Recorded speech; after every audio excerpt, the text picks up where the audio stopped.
All right, hello everybody. I'm Andy Collins from Old Dominion University, and we are hosting another of the CSSA webinars.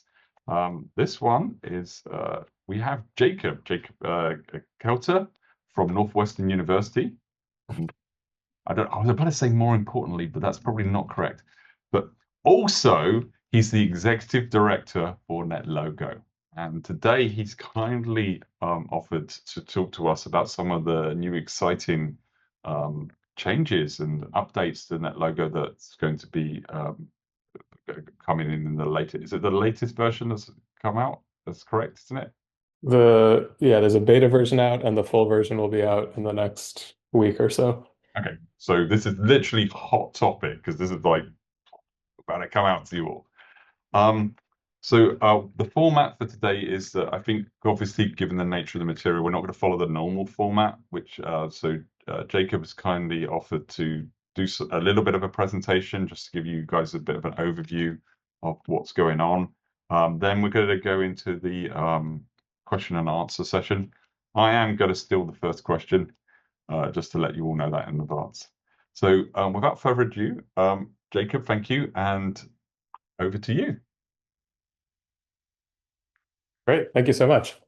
So I'll give it just a brief background on myself before I get into the presentation on my connection with Netlogo. So I took Uri Walensky, he's the creator of Netlogo. I took his agent-based modeling course in 2013 as an undergrad and fell in love with agent-based modeling. One of the sort of dramatic moments for me in that course, there was a model of a material science phenomenon called grain growth. This model's in the Netlogo's models library. And I had started as a material science major in undergrad, and I'd taken a whole course on this topic and never felt like I really understood it. And then I saw this model on grain growth, Netlogo model, and playing around with it for a few minutes, felt like I understood why this thing happened for the first time. So that was a very powerful learning experience for me, and that whole course just totally changed the way I viewed the world and really understood science for the first time as being all about modeling. And so ever since then, I wanted to help give other people those types of learning experiences. So I worked on a startup for a few years, but then I came back to do my PhD with Uri, which I finished several months ago. And now I've joined as the executive director of this new Netlogo center that we're starting, which I'll talk more about later in the presentation. So now I'm going to share these slides. Okay, so does everybody see the slides here? Okay, so this presentation is called The Future of Netlogo, Lower Threshold, Higher Ceiling. I'll explain what that means as we go. And before getting to the future, I'm going to give a brief history of Netlogo. So the precursor to Netlogo was a programming language called Logo. It was created in the late 1960s, so pretty shortly after the invention of digital computers to begin with. There were already people thinking about computer languages for education. And it was rooted in Piaget. He was a Swiss psychologist, his psychological theory of constructivism. And one of the big goals here, this is a title of a paper from one of the creators of Logo, was they wanted to teach children to be mathematicians versus teaching about mathematics. And so the original Logo, the turtles that we all now are familiar with on the screen, were actual robots that looked sort of like turtles and would cruise around on the floor and draw things. And children were programming these. That obviously was expensive and hard to scale, so they quickly moved to turtles on the screen. And the mathematics that students were doing was what they called turtle geometry, where they were writing programs to draw these geometrical shapes. And so you have to think a lot about mathematics in order to be able to do these types of designs. This was led by Seymour Papert and Marvin Minsky in the AI lab at MIT. And so there's actually, in the early days, there was a very close connection between this and artificial intelligence. I have a quote here from one of their early papers that the artificial intelligence lab is a center for research into the nature of intelligence. It is firmly dedicated to the idea that theories of intelligence will grow only in an environment in which they can be translated into practical experiments, of which we know of two kinds: programming machines to perform intelligent functions and teaching people. And so these things, cognitive science and artificial intelligence, have they're still obviously closely related. They've split a little bit more since then. But in the early days, there's this very close connection between trying to understand human intelligence and trying to create intelligent machines. After that was the creation of Starlogo. So this was created in the late 80s, and it was a multi-turtle version of Logo. This was the precursor, the direct precursor to Netlogo. And the aspiration here was to help people understand complex systems. Here's a figure of a slime mold model from one of those early papers. There's a version of this model now in the Netlogo models library. And this was a collaboration between Mitch Resnick and Uri Walensky. They published their dissertations very close to each other, and they both worked they basically created the system as graduate students at MIT. And then after that, Uri went to Tufts and he started over and created Netlogo. And a big problem with Logo that he wanted to fix was that students didn't really see a use for Logo outside of school. And so he wanted to create something that would be low threshold like Logo, meaning it's easy enough for beginners to learn, but then high ceiling, meaning it's powerful enough to be used for real scientific research, so that when students were using it, they would be able to see, okay, I'm learning this now in an educational setting, but there is actually real work being done with it out in the world. And so this has really been the key to Netlogo's success.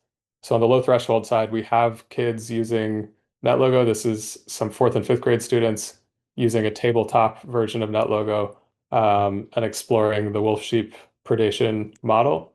And then high ceiling is the type of stuff that people in this community do of using Netlogo for real research. This is an example of an epidemiological model. This is a map of the city of Chicago. And this is work that has been a collaboration between our lab and some other universities, and it's been used for real policy decisions in Chicago and other places around the country.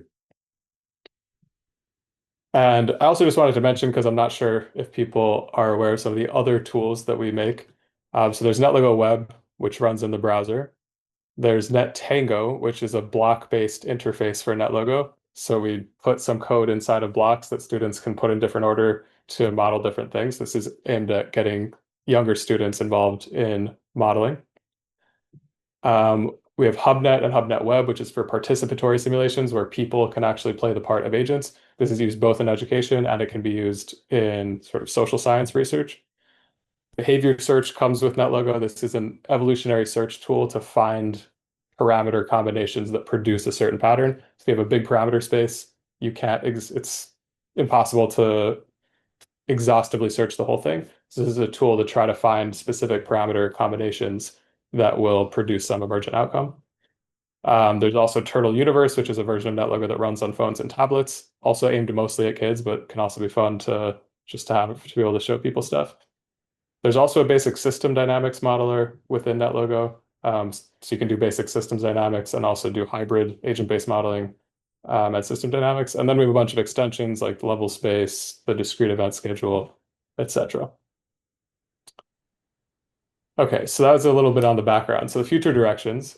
So the big development organizationally, like I mentioned, is we're starting this new Netlogo Center.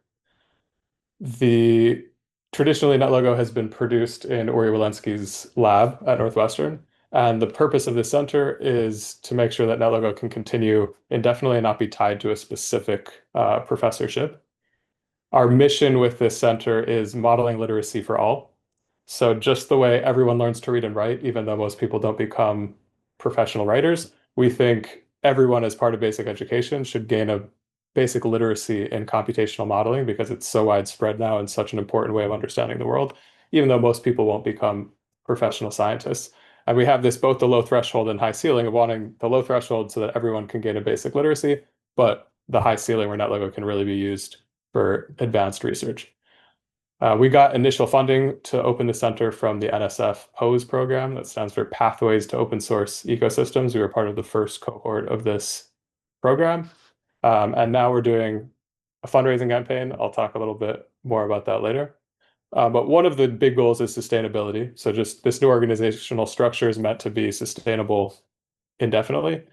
And then we're also trying to cultivate the open source ecosystem with contributors from the community to the core code base, to various extensions, as always, contributing models and educational materials, etc. And always our goal is to continue lowering the threshold, make it easier for people to get started, and raise the ceiling to advance the capabilities and push the frontier of agent-based modeling. So one of the things we've done with Netlogo 7, which I mentioned, is there's a beta version out now, and the full version will be coming out in the next week or so. So we modernized the interface. We got a lot of feedback from people that the Netlogo interface looked too retro. So this is what the new interface looks like. There's also a dark mode if you prefer dark mode, and there is also a classic mode if you like the old colors. You still have the option to have the old colors. So this is one of the big things that we've worked on recently.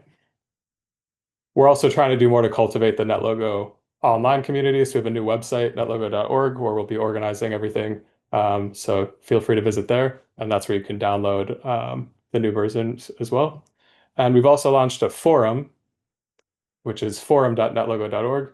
And this is a place to ask questions, answer questions, make feature requests, all sorts of things. We still do also support the Netlogo users Google group for anybody who's on that or wants to join that. So we're just having both of these things now, but I encourage you to join the forum and join that part of the online community. And we're also working on a new modeling commons, which is a place to share models, discuss models, and also just to be able to host your models and share them with people where they can run them online. Couple other directions. So this one is not coming out in Netlogo 7, but hopefully in 7.1 sometime later this year. This one I'm very excited about. We're making a package system in Netlogo. So Netlogo can already be extended with extensions, but currently they have to be written in Scala or Java or another JVM-based language. And many Netlogo users don't know other programming languages, or at least don't know Scala or Java. And so that means it's a pretty limited number of people who can write extensions for Netlogo. So now we're finally creating a packaging system so that users can write packages and libraries in Netlogo code itself. And we're also going to be making a package library so that people can upload their libraries and share them. And so we think this will be really important for making agent-based models more modular and also for verification, because people can put a lot of time into verifying that they've created a package that does some certain thing and then share that with the community and they can use it as well. So this will hopefully be coming out later this year. We're also working on new code authoring tools. This is aimed more at the lowering of the threshold. So some of the things in the works, online code editing and saving for Netlogo Web. We're also potentially going to have collaborative code editing. So this would be sort of like a Google Doc, but with your Netlogo code tab. And so people could collaborate live. And then we're making various other enhancements to help novices understand errors, understand what the code does, etc. And we're also exploring using large language models to help novices conceptualize their model and write code for it. So there's various experiments going on here. It turns out just by themselves, LLMs are not that great at this. And so there's various ways we're adding on to them to try to make them useful tools for helping people learn to agent-based model. We're also exploring AI-powered agents in Netlogo. So some of the opportunities here are using AI to directly control agent behaviors to give them more flexible human-like behaviors if you really want to model some sort of conversational dynamics or just give debate or like negotiation dynamics in a multi-agent system.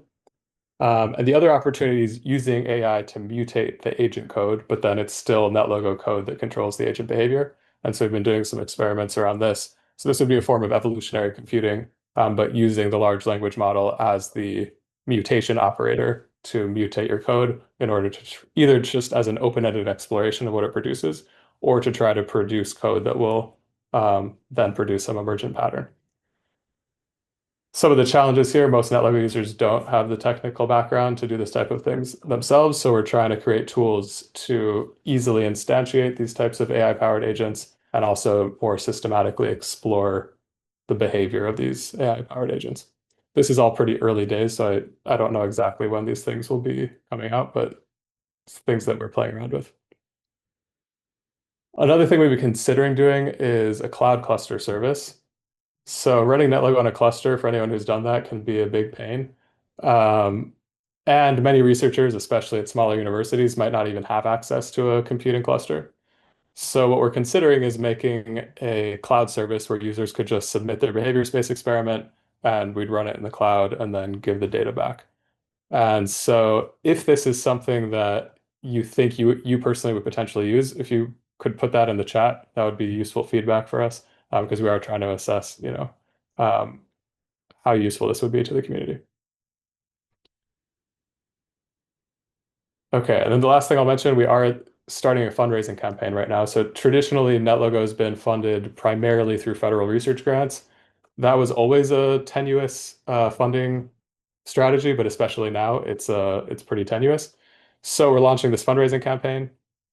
You can help advance modeling literacy for all. So we are committed to keeping Netlogo free for nonprofit educational and research uses, but it's not free to maintain and develop. So that's why we're launching this fundraising campaign. You can donate at this link. I'll put it in the chat also. These donations are processed by Northwestern, but 100% goes to the Netlogo Center. And you'll be doing a great thing for the community in addition to the altruistic motivations. As a thank you, we will be inviting anyone who donates to an online process to help shape our development priorities. And anyone who donates over 250 will also be invited to annual members only meetings to talk to us and give feedback and help shape what we're doing. So that is it for this presentation, and I'll be happy to now take questions and engage with you all. Um, and I'll go ahead and put in the chat my email and that donation link as well. And yeah. Thank you very much, Jacob. Really appreciate it. So that was awesome. I did have one question. Now I have 20. I'm going to be good and then go with the first one question. Um, so just curious, this is more of a, you know, connected to the whole point of the series is, as executive director, you get a hopefully get a feel for the users that are out there. Have you Mhm. noticed any kind of demographic changes or any shifts in the kind of communities that are using it? Are there any surprises of communities that you didn't realize were using it and then discovered they were? Yeah, so there's been a couple like pleasant surprises. I mean, I just started as the executive director of the Netlogo Center, so I'm now starting to engage more with the community. But just in the past couple of years, um, or maybe more than a couple, but since I was doing my PhD, one is the whole archaeology agent-based modeling community. That was not something I was aware of, and it turns out there's a lot of people in archaeology using agent-based modeling in really fascinating ways. Um, Another thing, so yeah, it's often just coming across resources that people have made. So another one, the Max Planck Institute has a thing called Open Evo, where they have a whole suite of agent-based models for learning about evolutionary anthropology. So that was a very cool thing to come across that I just didn't even know about, and it's a whole developed educational resource. Um, there's a group called Open SciEd that's making educational materials aligned with the next generation science standards that use a lot of NetLogo models. So that's been a great development in terms of a new community using NetLogo.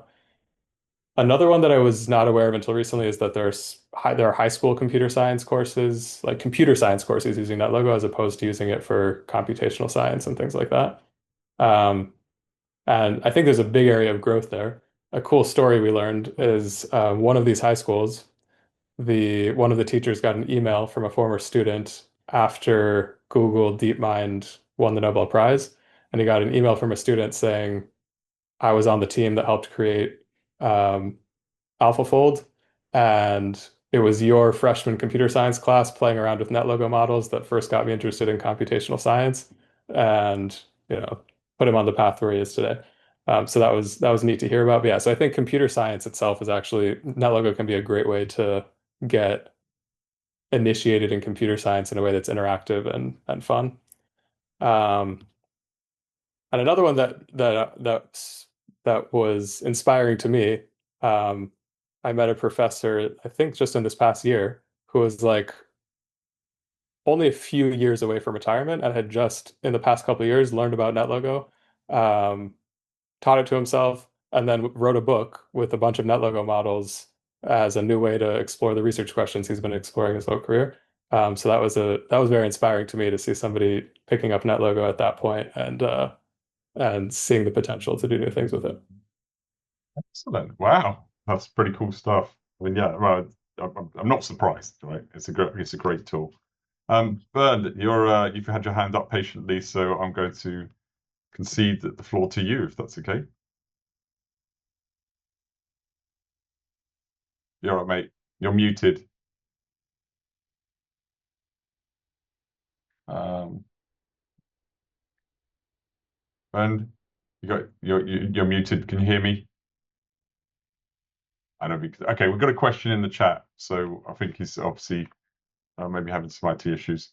Um, the question is, could Netlogo be effectively used to model and simulate social media dynamics like misinformation or trends spread through networks of agents? Yeah, definitely. So there's a lot of work on this already using Netlogo and agent-based modeling. Um, so and then how high fidelity you want that model to be. There's levels and levels, but there's definitely a lot of work in that area already. And I actually just saw a preprint of that. I can, if you're interested, send me an email and I can send you a recent preprint that was on this topic exactly. And this is also an area where the large language models can potentially be interesting of simulating not just the structure and sort of abstractly representing misinformation as a number of how accurate you are, something like that. But you can actually simulate conversations also and see how conversations might develop. That's a very new area, so we don't know how useful that will actually be, but it's an interesting research direction that a number of people are taking in a number of areas, including in trying to simulate, social media dynamics. Okay. All right. Thank you. I'm going to jump in and grab one more of my questions, if that's okay. So you talked about large language models and you talked about trying to integrate them within the NetLogo development environment. But see, I mean, from what you've seen already, I mean, are there any issues out there with the use of large language models and NetLogo? Is anything starting to bubble up that you should know about? Yeah. Um, so I've talked about some of the opportunities. There are some risks as well. One of them is the unlike most other software, or at least a lot of other software, there's sort of a clear right or wrong answer. Like if you're making an application, like either your thing posts the person's comment or doesn't. Or if you're writing mathematical software, like either your algorithm correctly factors that matrix or it doesn't. With agent-based modeling, there's no clear right or wrong answer, right? It's often fuzzy, like does this thing adequately model the system for whatever purpose you're trying to model the system? And so one risk I see with large language models and coding is that it can help people quickly get a model that runs. You don't have errors and you have something going on the screen. But then you look into it and it might just be total nonsense in terms of what the agents are actually doing. We've already seen this a bit in our agent-based modeling course that we teach in the spring. We unfortunately did have a couple students that when they were working on their projects, the first thing they submitted was like, when we actually looked at the code, we're like, what is going on here? And then they admitted that, they had just asked ChatGPT to write them a model. So that's one concern is, potentially seeing a lot more models that purport to model something, but then when you dig into the code, it's just kind of nonsense. Um, on the flip side, I do think there are opportunities there. So another thing we're playing around with is using AI tools to help modelers think critically about verification and validation and maybe help write documentation as well. Um, so you could imagine something where you're writing your model and then maybe you're even just like speaking to this assistant of like, this is what I'm intending this code to do. And then it could sort of ask you challenging questions like, are you sure that that's a reasonable way to model this type of behavior? And then also help you write documentation, also maybe flag times where it looks like your documentation is not up to date with your code. And so there are also opportunities, I think, to use LLMs to help, especially in verification, validation, and documentation. Thank you very much. Bernd, did you manage to fix your IT issues? Do you want to come in on our Sorry show? about that. Can you guys hear me? Yes. Yeah, I heard you, but you guys couldn't hear me. Thank you, Jacob, for being here and for taking on this project. And I'm very excited to hear that there's plans to keep NetLogo open source into the future. I took note of the post that there was the word open source in there. I like your vision also, especially the one to enable more cognitively plausible agents. That is something I've been looking forward to a long time. And my question is along those lines. It's actually a very technical question. As most people know, Netlogo is implemented in a mix of Java and Scala, which is Java virtual machine-based code, which that means you have a garbage collector that kicks in unexpected times, and it also puts challenges on scalability as to, let's say, I want to simulate 1 million agents. If they're ants or sand grains, that might work well on a standard PC, but as soon as you talk about cognitive agents, I'm sure you will run into this as you put more AI into it. So my question to you is, are there plans in the midterm future to port it to a more modern performant language like Rust? Not next week, not next year, but is that on your roadmap to use a more system language closer to the system, since you're not bound to the user-friendly part, since you already have Logo as a programming language for the user? You don't have to worry about user friendliness on the system level. So I guess planning to within the next 2 to 3 years support it over to gradually to let's say Rust. Yeah, great question. And yeah, we actually have an intern working with us this summer to play around exactly with that. So he's playing around with implementing a basic Netlogo engine in Rust and seeing what types of performance gains we can get there. The other big advantage to doing that is right now we have two separate code bases for Netlogo Web and Netlogo Desktop. And so Rust can compile to WebAssembly. And so if we did eventually port the whole thing over to Rust, we can just have one code base that would run in both locally on a machine and could run in a web browser. So yeah, we're playing around with that now. Yeah, I don't know timelines in terms of when it would actually be done, and there definitely are challenges there. But yeah, we are looking into that. Great. So I'm going to suggest go to Stephen, and then I've got another question in the chat for you. But Stephen, you're up.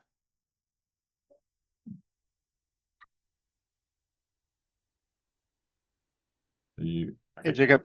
Thanks for the talk. And yeah, going back to the model industry and then porting like to Rust. I consider myself a Netlogo student, right? And I've learned modeling literacy through Netlogo in my career. I'm 57 years old, and I'm still learning modeling, right?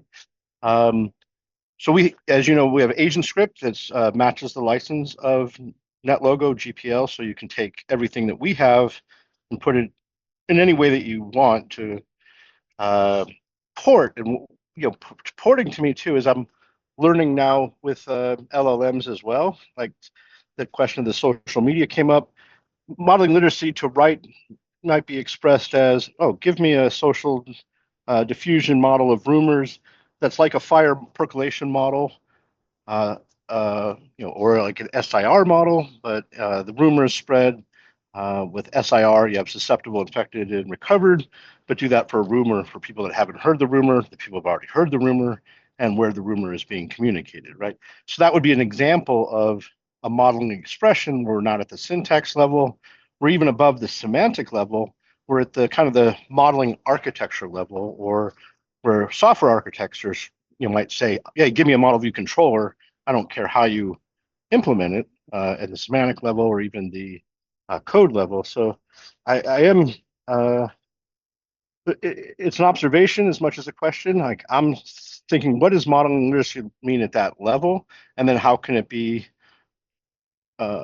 translated to these different platforms, right? And then that it's an observation trying to be posed as a question. Sure. Well, yeah, I'll respond with some thoughts that are brought up to me. So yeah, modeling literacy, like you said, I also consider myself a student of modeling and of NetLogo, and I will be for the rest of my life. And similar to language literacy, you learn to read and write when you're 6 or 7 or whatever, but you can continue becoming more and more literate throughout your whole life. So same thing with modeling. The way we think about modeling literacy is sort of 4 different aspects of it are learning to create models, modify models, just read and understand them, and critique them. And so even if you don't get down into the syntax, yeah, being able to conceptually understand, okay, this is a model of, let's say, social rumor spreading, like you're saying. So, okay, what are the agents, or what are the elements of the model? What are the rules that they're following? And then being able to ask critical questions about that of, is that a reasonable way to model this real world phenomenon? You know, all models are wrong.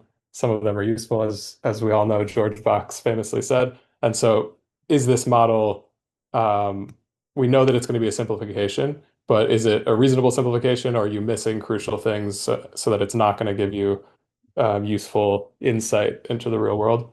And so those are the types of questions that we think everybody ideally should be able to ask about models. But then, yeah, whether or not everybody needs to get to the point where they're writing code, that's probably not necessary at a high, definitely not at a high level. I think it would be useful for everyone to have some experience of writing a little code and to have some understanding of how it works.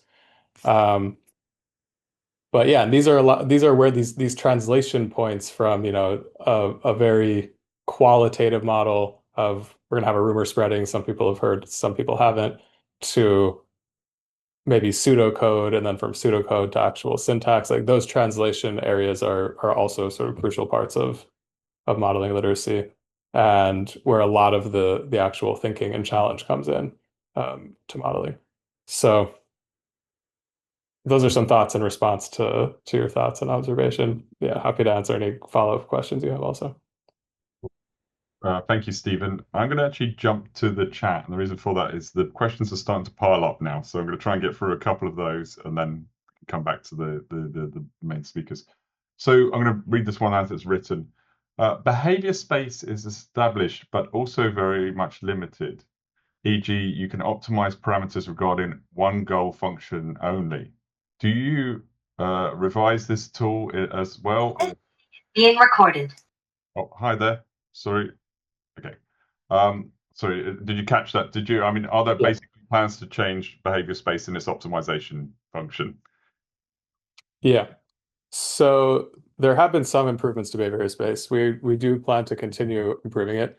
One thing that is actually available now with Netlogo 7, there's a behavior space extension which allows you to write Netlogo code to make more customized experiments instead of just doing standard behavior sweep or parameter sweeps. And there is the behavior search as well that I mentioned that allows you to do sort of an evolutionary search. But so we're definitely always open to improving it. So if you have specific ideas, then yeah, I encourage you to go on the Netlogo forum. There's a feature request part of the forum, and you can write out your ideas there and what you think would be helpful. And we're always going to be looking to incorporate those things. And also, if anybody who has the technical capabilities to build these type of things, if you're interested in building one of these things as an open source contribution, that would always be very welcome. Thank you. I'm going to jump into the next one. Do you work on code verification or code debugging as well? Because it's so complicated to verify models after developing the models. By verification, I mean to understand if a model does what you had in mind. Yeah, so this is I talked a little bit about looking into whether we could use AI tools to help people with things like model verification and debugging as well. Yeah, we're also going to be looking into creating better tools for unit tests. So, but yeah, this is again a place where agent-based modeling is a bit different than a lot of other software where, you know, you can write unit tests to make sure each of your individual procedures do what you intended, and your overall, the way everything interacts, you still might have something that's not doing what you intended at the larger system level. But yeah, we are looking into tools to help with all of those things, including verification. And that is a place where I think there is potential. We'll see, but I think there is potential for large language models to help people think through, here's what my code is doing, here's what I wanted it to do, and comparing those things and helping people make sure that the code does actually do what they had in mind. So I'm going to be naughty here and take advantage of my role as the host. I've got a follow-on to that. So you're talking about producing a package library. Now, one of the best package libraries I think are out there, in my opinion, is the CRAN for R, so the Comprehensive R Archive Network, just because they're so diligent. I mean, I truly trust all the R packages that I interact with, okay, because of their things. How do you potentially envision some of the policing of the packages going on at all? Or do you invest in like a tier system, some people, you know, or that kind of thing? Yeah, so this is something we're actively thinking about. So I don't have any firm answers.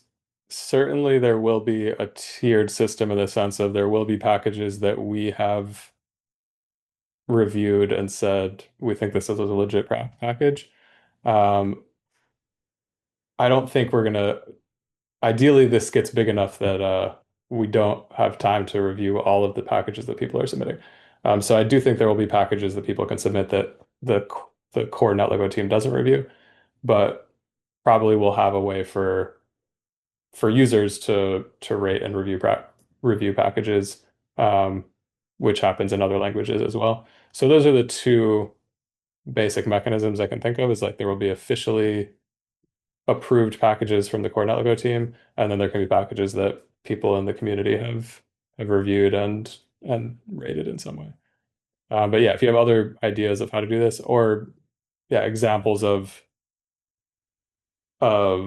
platforms that are doing it well, like the R community with Ground, that would be great for us to know so that we can incorporate that as we're designing this. Thank you. So I'm going to jump back to the audience. There's still a couple more questions in the chat, but so has anybody got a question? So it's not just my voice being heard.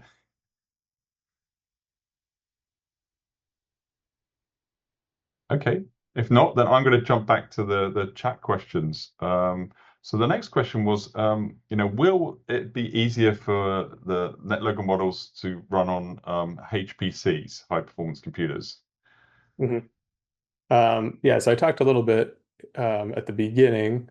There's a couple directions here. We do want to make it easier for people to run on HPCs themselves. We know that it's kind of a pain right now. And so part of that is just making better documentation, which we're working on.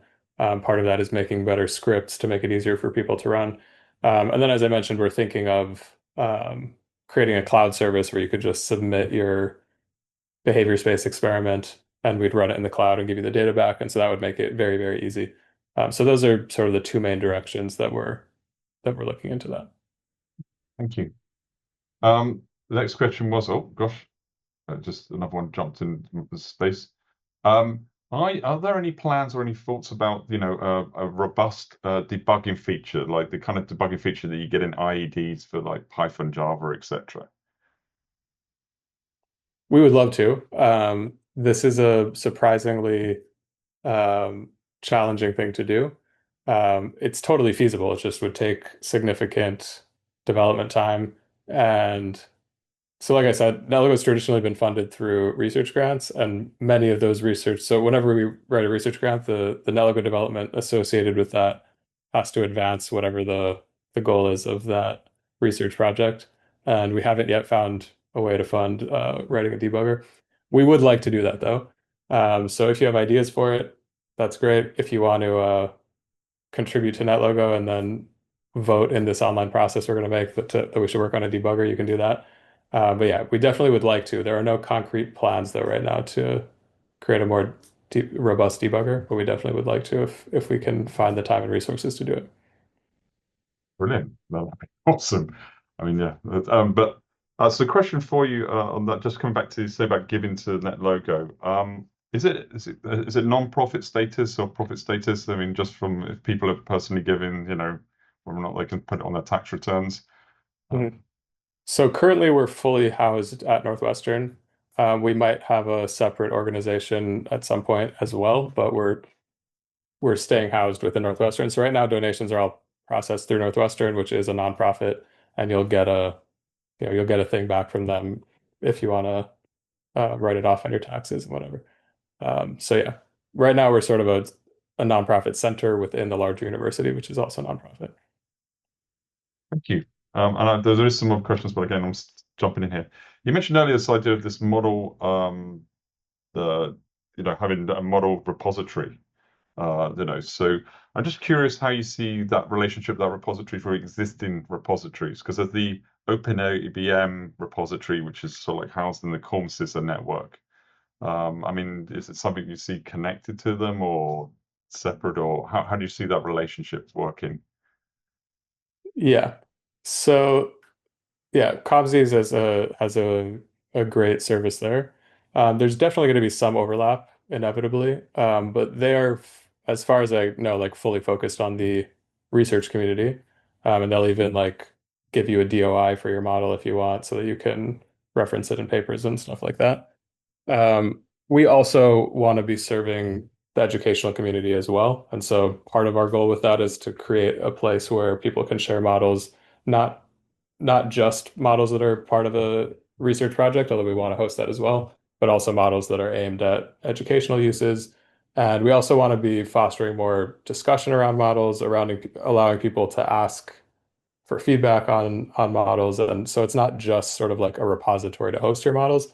We imagine it almost like ideally almost like a social network for modeling where people are discussing models, they can share them with each other, they can collaborate on them, and also host auxiliary materials. So for educational models, maybe a teacher uploads their worksheet that they made to go along with this model, and then other teachers could use that. So there are a lot of things we're trying to do that I think are distinct, but yeah, there will be some overlap, and we think it's great for different people to be doing different things in the community. Absolutely. So before I jump in, there's quite an important question here I've just noticed, which I think we need to ask is, will older versions, models built in older versions of Netlogo be backwardly compatible? And will the older versions of Netlogo still be available? Yes. Yes to both questions. So Netlogo 7, it does use a new file format, and so anything you write in Netlogo 7 will not be runnable in Netlogo 6 and earlier, but you will be able to open anything written in Netlogo 6. You'll be able to open that in Netlogo 7, but then when you save it, it'll get saved in this new file format. So yeah, earlier models written in earlier versions, at least in Netlogo 6, will run in Netlogo 7. I'm forgetting about Netlogo 5, but you can always, if not, you can open Netlogo 5 models in Netlogo 6 and save them, and then open that in Netlogo 7. And the older versions, yeah, we're going to keep all the older versions available. That's very important for scientific reproducibility. If somebody published a model for a specific version of Netlogo, then you want to be able to download that version and run it against that version if needed. So yeah, we'll be keeping all of those available. Brilliant. Thank you. Stephen, you've got another question? Yeah, this is kind of responding to some of the questions. So if you think of like HPC, debugging, package management, and we're I'm very interested in the Netlogo website, right? Obviously with AgentScript, it's JavaScript and WebGPU. The browser has a fantastic debugger, right? It already has a packaging system by importing scripts from somewhere else. But we're also challenged by the browser cloud mentality in general. Like if a student makes a Netlogo web, now where do you host it? And it has to have cores if it's coming from another domain. So this is kind of in the weeds a little bit. But there are ways of so like for HPC instead of MPI on a cluster, WebRTC allows browsers to talk directly. So it's more of maybe a nudge or an interest that taking the real net of Netlogo to the internet and being browser. What can you do with the browser? Where if I'm running code, I can my model can actually be a URL, and as I go down in the path of my model that's published and running, so not just get the code, but it's actually a running instance. And then as you go down, turtles slash and getting their properties and doing pub sub. So it's really just more of an invitation for other people thinking of how can we really make browser first, decentralized, especially with agentic web and where data is going to be. My browser can look at my file system and get it imagery, but I don't have to share the raw imagery. I can share the intel from it. I'm just putting a marker out there that we're interested in that space, and WebGPU, WebGL, all kind of, but doing taking the logic or the paradigm of Netlogo, where you're really teaching parallel computing very early before people get stuck on much more serialized ideas in computer science. That actually the architecture of Netlogo and models themselves and deploying in the high ceiling is you can use Netlogo to write a ecology of agents, right? So it's it's an invitation, and also just interested with the Netlogo team as you move in that direction. We have a lot of bits there that you can take again, but I would love to be in part of those conversations as you think about that way. Yeah, absolutely. I appreciate the invitation, and yeah, we'll definitely be in touch about those types of things. Definitely a lot of interesting ideas there. And yeah, the net in Netlogo was actually originally about running in the browser. Originally, it was written in Java to be able to run in Java applets in the browser, and then those sort of went the way of the dinosaur. But And then cutely, we now say JavaScript is to Java as ham is to hamburger, right? yeah, So let's move it over to JavaScript. I'm a little religious about that. All right, thank you. So a good question coming back, and I should have picked this one up earlier. I apologize. Do you have any fundraising goals? Is there a particular or is it just at this stage just to explore to see who's interested in helping support it? yeah, our goal this year is $350,000. That's sort of across all our different ways that we're trying to bring in funding. But yeah, that's our overall goal this year. Cool. Thank you. Do we have any other questions from the audience or from those online? I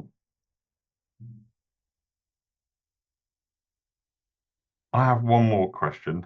So actually, I have two. So okay, no, I want to do both. I'm going to be greedy. So what do you see any risks to the ABM software industry? I mean, you've already mentioned LLMs. I mean, are there any risks? You know, these beautiful things. It's not just you. There's the Repulse Symphony. There's the Masons out there. Do you see any potential dangers that we might face as the future goes on? Yeah, I mean, so in the short term, as with many things, I think sort of lack of funding in the short term amidst science cuts and a lot of hype around AI and a lot that causing a lot of funding to go there. Um, I think those are risks in the short term. In the long run, I'm totally confident that agent-based modeling is going to be an increasingly important tool across education and research and policy. But yeah, the short term, there may be some challenges there. Um, a perennial challenge is verification and validation. I mean, if you're going to be using a complex agent-based model for anything in the real world, you want to make sure it's verified and validated, and we all know that that's difficult. It's already come up. So that is an area that I'm definitely interested in. I mean, you have the same issue with uh, with AI as well. There was a famous case about a year ago where one of the big apartment renting websites used a neural network to predict housing prices to try to control how they were doing things. And then the world changed. All the data they trained on was the world became out of distribution compared to all of the data they trained on, and it made terrible predictions and like almost bankrupted them. So I mean, AI models also have issues there. Um, and that is one of the strengths of agent-based modeling is it's inspectable, it's theory-based, and that means that you can ask counterfactual questions in ways that are harder than AI. But yeah, I think to me those are the short run challenges are probably mostly funding based, and the long-term challenges are figuring out how to really verify and validate agent-based models so they can be trusted for real world decision making. At the educational level, I think we already have everything we need. It's just about creating more educational materials and educational opportunities to scale it at the education level. Brilliant. Thank you very much. That's awesome. I'm not going to dance out the question. I think this is good time to wrap up. So this is the last call. Any pressing questions for Jacob before we thank him one last time? There was one thing in the chat I saw, but it wasn't a question, but saying HPC these days means will it run on GPU clusters? That is something also we're looking into. We did meet with someone in the UK a few months ago who has an agent-based modeling system called Flame, and it runs on GPUs. And so we've started talking with them, like, would it be possible to compile Netlogo to run on Flame, or maybe to make a subset of Netlogo at least that can be compiled to GPUs. There are obviously challenges there, and certain types of agent-based models won't work well fully parallelized like that. but there are many that can, and you can get substantial speed up. So that is another area that we're interested in. I don't know at what point we'll actually have something to use in that area, but it is something we're interested in and exploring. Okay, well, thank you very much, Jacob. Really appreciate the talk today. Really interesting, really exciting times. This is, it's really lovely to see. Oh, Stephen, did you have a last comment, question? Just one more on potential in the Unity and Unreal space too is another untapped space, and maybe you've looked at it, but in the same way that Model Builder in Esri, when Repast kind of tried to get agent-based modeling into GIS tools, but I think there's also an opportunity in the Unreal Unity space, and we'll be with some of the Unreal developers this month. Anyway, that's just a comment. Thank you. All right, well, thank you all for coming.